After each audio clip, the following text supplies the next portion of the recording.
This video is going to be all about how to survive. Dead by Daylight is a game of cat and mouse. As one of the mice, you are naturally weaker than the cat, and will be eaten, unless you can outsmart him. This brings us to our first segment, mental preparation. Before trying to stomp on the killer with your superior intellect, you'll want to know at least as much as they do about the game. The reason for this is that if the killer knows something you don't, they will exploit that knowledge to catch you. So make sure you've read through the in-game help section, have memorized what all the perks do, read the most recent patch notes, and know what the conditions are to trigger important events, like what has to happen for the hatch to spawn. The next step is to know what every killer is capable of. You'll gain a basic understanding of a killer by reading their power description and attributes, but the best way to learn is by playing them yourself. Even if you prefer playing Survivor, a few games as killer will give you a glimpse into how they think, and what they're good and bad at, allowing you to better counter them as a survivor. Once you've acquired full knowledge of the game and its killers, you'll want to use it to form a pre-game plan. Effective plans will outline a specific playstyle that synergizes with your perks, items, and offerings. Let's say, for example, I wanted to play with a sabotage build. I would equip a toolbox to allow me to sabotage multiple hooks, perks like Saboteur, Dead Hard, and Breakout to help my teammates escape the killer's grasp, and burn an offering like Petrified Oak, which makes the hooks spawn farther apart. If possible, communicate with your team before the match begins. Try to make sure their plans don't clash with yours. While it may sound fun having 4 survivors vandalizing all the hooks, you'll find escaping to be difficult once you realize nobody's been doing generators. So you've learned seemingly everything about the game. Great, but how do you put that knowledge into practice? Well, let's talk about that in segment 2, game flow.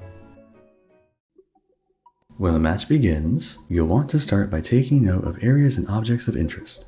While not everything you see will be relevant to you immediately, that can quickly change when you find yourself in a chase or when hex perks activate. After checking your surroundings, you'll want to learn which killer you're going up against.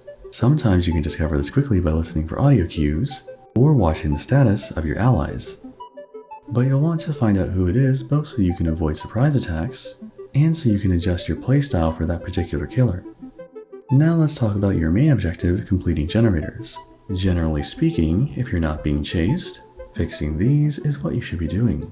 However, you may need to leave them at times to respond to various situations. Saving allies, cleansing hex totems, and distracting the killer can all take priority over generators, so read the situation carefully and try to make the right decision. While working on generators, you will often be interrupted by the killer, which brings us to our next topic, the chase.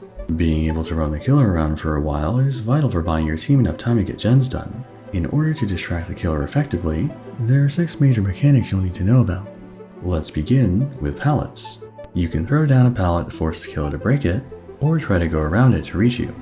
Pallets are limited in number, and should only be dropped when you're at immediate risk of being hit. Once all the map's pallets have been broken, it becomes considerably harder to survive a chase with the killer. You'll also want to know the difference between a safe and unsafe pallet.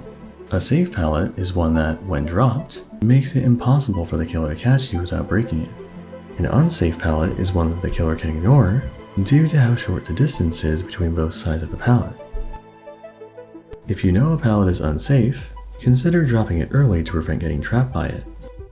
Survivors can also vault windows to gain distance during a chase. While killers can also vault windows, it takes far longer for them than for survivors.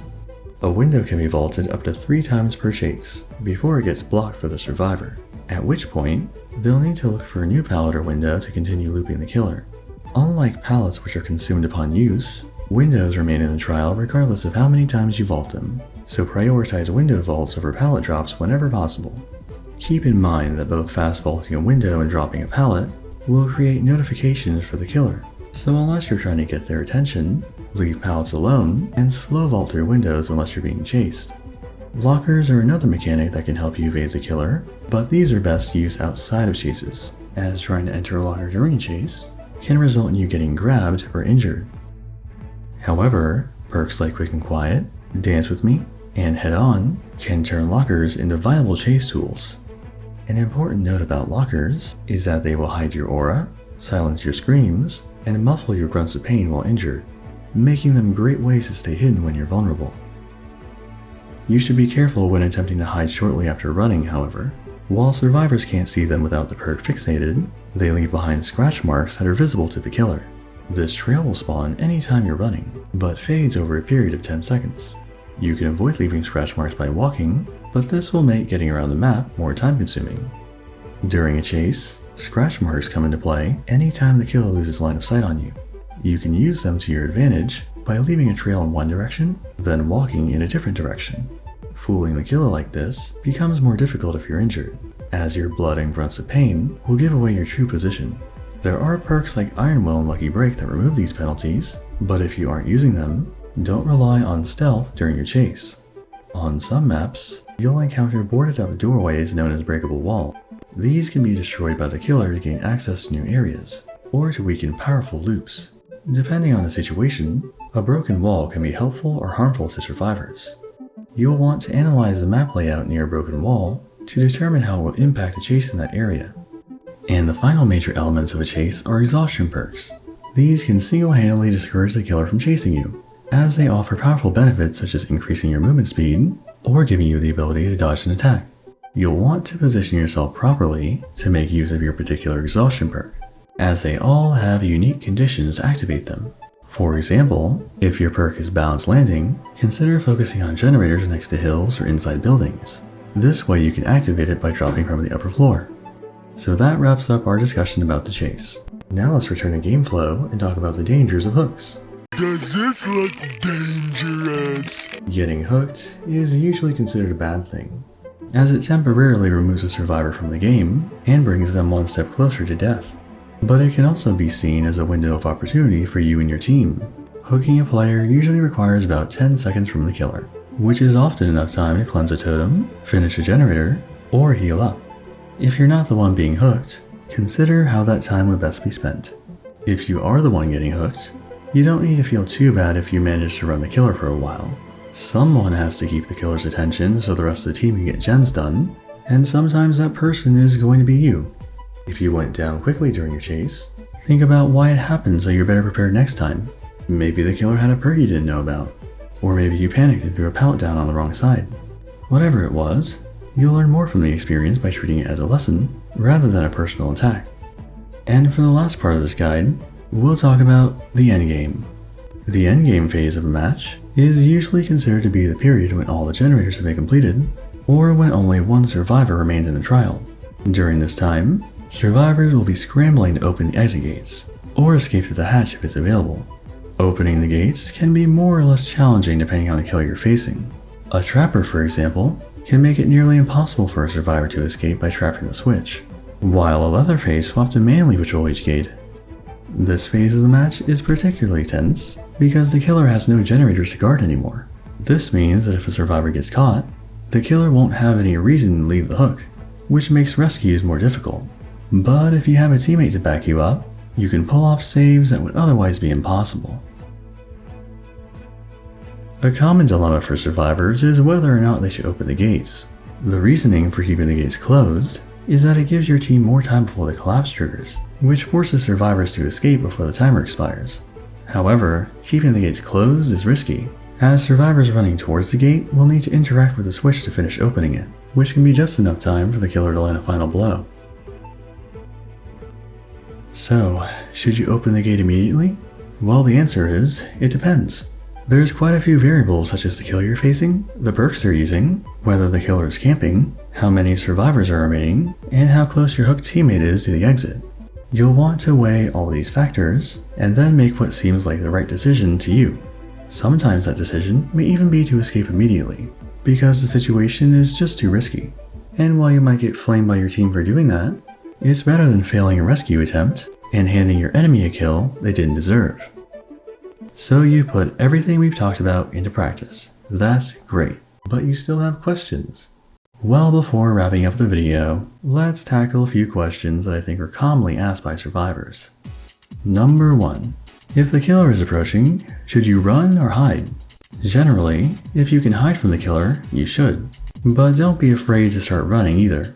Even if the killer finds you, they still have to catch you. As long as you use the pallets and windows on each map properly, you should be able to survive or at least keep the chase going for a while. Number 2.